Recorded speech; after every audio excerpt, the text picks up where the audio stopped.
আপনার আমার বাড়ির পাশে এমন একটি গাছ জন্ম নেয় যেটা আমরা প্রতিনিয়তই দেখি, কিন্তু এর সঠিক মূল্য না জানার কারণে আমরা এটাকে অবহেলা করি।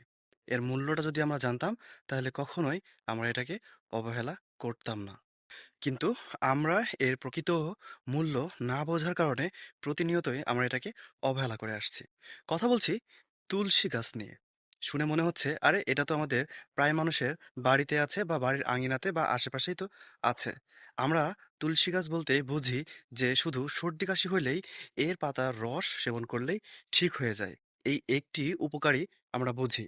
কিন্তু এর যে আরো অনেক ঔষধি শক্তি এর ভিতরে লুকিয়ে আছে, তা কিন্তু আমাদের অনেকেরই এখন পর্যন্ত অজানা। প্রাচীনকাল থেকেই এই তুলসী পাতাকে ভেষজ ঔষধের ভাণ্ডার বলা হয়ে থাকে।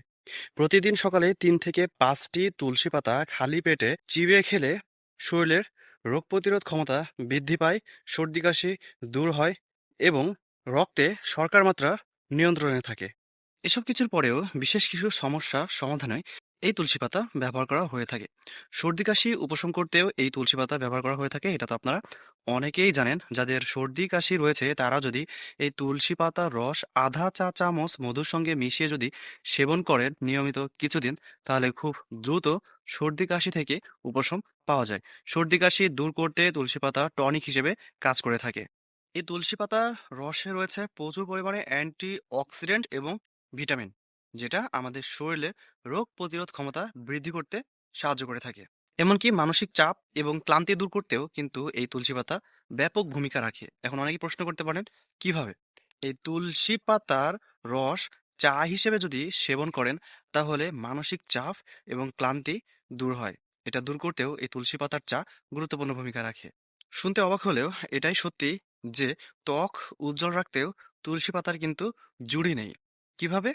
তুলসী পাতার ভেতরে রয়েছে অ্যান্টিব্যাকটেরিয়াল নামক উপাদান, যা মুখের ব্রণ দূর করতে সাহায্য করে এবং ত্বক উজ্জ্বল করতে গুরুত্বপূর্ণ ভূমিকা রাখে।